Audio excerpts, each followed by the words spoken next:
Civic amenities আপনাকে দিতে হবে। থাকা মানে আপনি মালিক নয়, কিন্তু মানুষ থাকলে তার পয় প্রণালী, জল, বিদ্যুৎ এগুলো তাদের দিতে হয়। ডাজন্ট মিন তারা মালিক। আমাদের কাছে আইন আছে যে যারা পৌরসভার মধ্যে থাকবে তাদের কাছ থেকে আমরা ট্যাক্স নিয়ে নেব। মিশন কলোনির ওখানে বেআইনি কিছু কাজ হয়নি কেউ বলতে পারবে না, ডেফিনেটলি হয়েছে। কর্পোরেশন কলকাতার ওপরে বিরোধীদের একটা প্রভাব ছিল, ফলে ওরা ভাবলো যে এটাকে যদি আমরা কর্পোরেশনের মধ্যে ইনক্লুড করে নিই তাহলে আমরা এখানে কোনোদিন হারবো না। 156 কোটি টাকা আপনারা পাচ্ছেন নিকাশি ব্যবস্থার জন্য, সেটা মানে কিভাবে কি হবে? কীভাবে কী হতো আমরা লিস্ট করে দিয়েছি। সেই লিস্ট থেকে আমরা দিয়েছিলাম 750 কোটি টাকা। তাতে বোধহয় আমরা পেয়েছি, অ্যালটমেন্ট হয়েছে 500 কোটি টাকা, আমার যতদূর মনে আছে স্যাংশন হয়েছে। তার একটা পার্ট হচ্ছে 156 কোটি টাকা, যেটা কালকে অ্যাপ্রুভ হয়েছে, বাকিটা ওরা দেবে। এর মধ্যে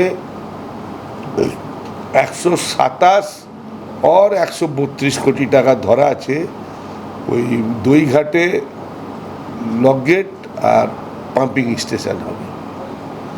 বাকি টাকাটা বিভিন্ন জায়গায় কলকাতায় ড্রেনেজের কাজ হবে, ওয়াটার হারভেস্টিংয়ের কাজ হবে, যেগুলো ডায়াফায় বাড়াবার আছে সেইগুলো করা হবে, কিছু পাম্প কেনা হবে। মোটামুটি একটা লিস্ট আমার কাছে হবে, এটা তোমরা নিয়ে নিতে পারো। এখানে মোটামুটি দেওয়া আছে, এই লিস্টটা তোমরা নোট করে নাও, অ্যামাউন্টগুলোও দেওয়া আছে। এই 156 কোটি টাকা, এটা তোমরা নিয়ে নাও টোটালটা। যে আরেকটা প্রবণতা দেখা যাচ্ছে শহর জুড়ে, যে নিকাশি ব্যবস্থা বিভিন্ন জায়গায় রয়েছে সেটা বাধিত হচ্ছে, অনেক জায়গা মানে সরকারি জায়গা দখল হয়ে যাচ্ছে, এরকম একটা পরিস্থিতি টালি নালা, বিভিন্ন নালার ক্ষেত্রে আমরা দেখছি। তো এইসব সমস্যা নিয়ে কিভাবে আপনারা ভাবছেন যে কিভাবে এটা ইয়ে করবেন? অনেক জায়গা অতিক্রমণ হয়ে যাচ্ছে, নিকাশি ব্যবস্থা বন্ধ করে দেওয়া হচ্ছে, এরকম ঘটনা ঘটছে। এরকম বললে হবে না, স্পেসিফিক বলতে হবে। তুমি টলি নালার কথা বলছো, টলি নালা এটা ইরিগেশনের ছিল, এখন আমরা মেনটেন করি, কিন্তু নতুন করে টলি নালায় কোনো কিছু ইনক্লোজমেন্ট হয়নি। আগেকারই ওই ক্যানেলের পাশে বস্তি ফস্তি যেগুলো আছে ওটা আছে। তো আমরা যখন লোন টোন নিই, যেমন একটা সময় চরিয়াল খালের একটা পোর্শনের জন্য এডিবি লোন কর্পোরেশন নিয়েছিল, তো তাতে কন্ডিশন ছিল যে যারা এখানে থাকে তাদের রিহাব করতে হবে, এবং করা হয়েছিল। পুনর্বাসন চম্পা মির্জানগরে বাড়ি করে 200 কত স্কোয়ার ফিট করে এক একটা রাস্তা, জল, লাইট করে দেওয়া হয়েছে। তো আমরা যদি প্রজেক্টে নিই নিশ্চয়ই সেগুলো আমরা কনসিডার করবো। 108 নম্বর এখন শিরোনামে রয়েছে, বিশেষ করে গুলশান কলোনি নিয়ে একটা বারবার অভিযোগ উঠছে যে এত বেআইনি বাড়ি হয়েছে, তাদের নিকাশি ব্যবস্থাটা কিভাবে রয়েছে এইসব জায়গায়?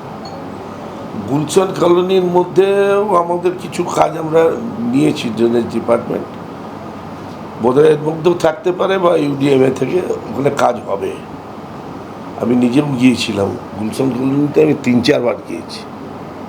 ওদের ড্রেনেজের অবস্থা খুবই খারাপ, কিন্তু পাশেই ক্যানেল আছে, ভেতর দিয়ে নেটওয়ার্ক তৈরি করে ক্যানেলে আনা যাবে, এটা আমরা দেখেছি। কিন্তু ওটা তো একটা বিতর্কিত জায়গা, বেশিরভাগ সব বেআইনি বাড়ি সেখানে, তো সেটা আপনাকে এটা বুঝতে হবে। আইনটা হচ্ছে সুপ্রিম কোর্টের রুলিং আছে যে কোনো লোক যদি কোনো জমিতে থাকে তার সিভিক অ্যামিনিটিস আপনাকে দিতে হবে। থাকা মানে আপনি মালিক নয়, কিন্তু মানুষ থাকলে তার পয় প্রণালী, জল, বিদ্যুৎ এগুলো তাদের দিতে হয়। ডাজন্ট মিন তারা মালিক। তা আমার পৌরসভা যখন সেখানে ডেফিনেটলি আমাদের কাছে আইন আছে যে যারা পৌরসভার মধ্যে থাকবে তাদের কাছ থেকে আমরা ট্যাক্স নিয়ে নেব। ডাজন্ট মিন সে মালিক হয়ে গেল। তুমি সার্ভিস নিচ্ছ, আমার টাকা দিচ্ছ, তুমি কে সেরে যাবে, তোমার জমি গেল। তো সেইভাবে গুলশান কলোনিতেও এরকম থাকতে পারে কিছু, যে যা হয়তো আমরা ট্যাক্স নিচ্ছি, আমরা নিই। শহরের মধ্যে থাকবে, আপনার জমিতে কেউ বসে রয়েছে একটা বাড়িতে, ধরুন সে শহরের সব জল, আলো, প্রণালী রাস্তা সাফাই সব মানে সুযোগ দিচ্ছে, তাহলে তাকে তো আমার কর্পোরেশন ট্যাক্সটা দিতে হবে, তার মানে সে মালিক নয়। কিন্তু এই গুলশান কলোনিকে কেন্দ্র করে তো এত বড় কাণ্ড হয়ে গেল, আপনাদের কাউন্সিলর এবং পৌর চেয়ারম্যানের উপরে হামলা হলো, তারপরে এখনো অভিযোগ উঠছে যে সেখানে জলাশয় বন্ধ করে দখল করে নেওয়া হচ্ছে, এরকম ঘটনাটা গুলশান কলোনি ঘিরে কিন্তু বিতর্কে রয়েছে। এরকম কথা তো আপনাদের তৈরি করার ম্যানুফ্যাকচারিংয়ের খুব মানে হ্যাবিট আছে ভালো। আর জি করকে তো আপনারা আকাশে তুলে দিলেন, এখন কি হচ্ছে দেখুন, গুলশান কলোনি তা হবে। কথা হচ্ছে এটা কারো অস্বীকার করার নেই যে গুলশান কলোনির ওখানে বেআইনি কিছু কাজ হয়নি, কেউ বলতে পারবে না, ডেফিনেটলি হয়েছে। কিন্তু আমি এটাও দায়িত্ব নিয়ে বলতে পারি যে সেটা কর্পোরেশনের রেকর্ডের মধ্যে নেই, এই বেআইনি কাজটা। যখন লোক কমপ্লেন করছে আমরা যাচ্ছি, আমাদের যা ইনফ্রাস্ট্রাকচার আছে সেই ইনফ্রাস্ট্রাকচার দিয়ে আমরা এই কাজগুলো করতে পারবো না, বুঝলেন।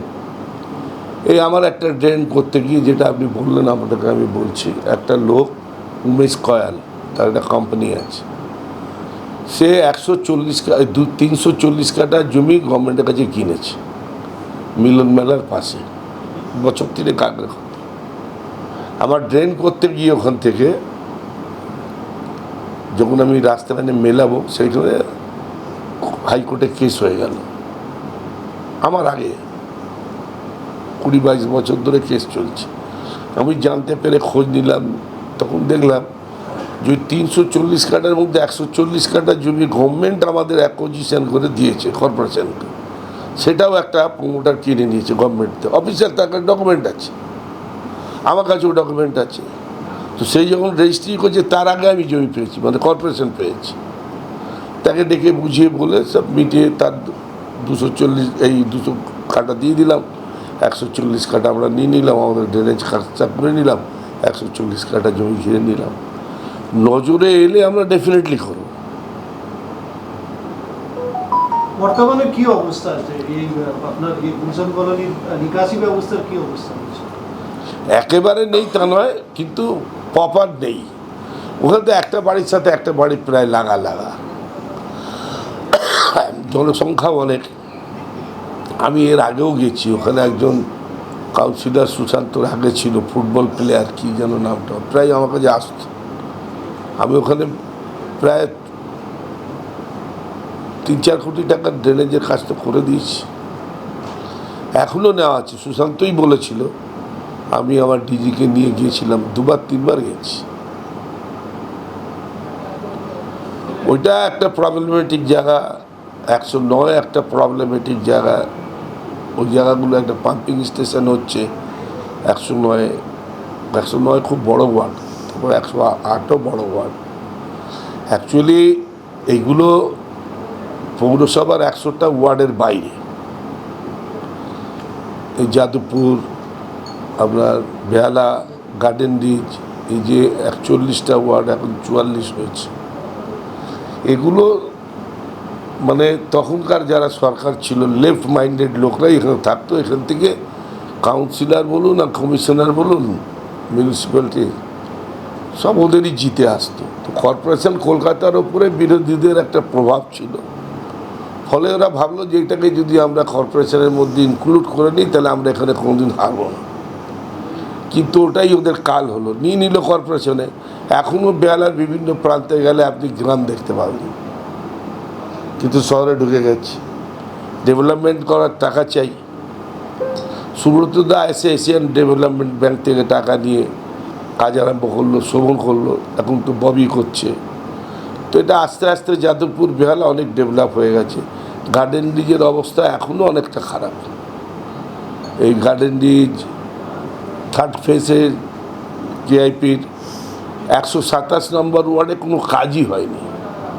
ওই ওয়ার্ডটা সিপিএমের গড়। এবারে আমাদের ওই মালবিকা বৈদ্য জিতেছে, তো আমরা ওই ওয়ার্ডটাকে পুরো কেআইপির মধ্যে ঢুকিয়ে দিয়েছি। তার মধ্যে যাদবপুর আছে, গার্ডেন রিজের অনেকগুলো ওয়ার্ড আছে। বাংলা হাটের আরো খবর দেখতে নজর রাখুন। বাংলা খবর মানেই বাংলা হাট।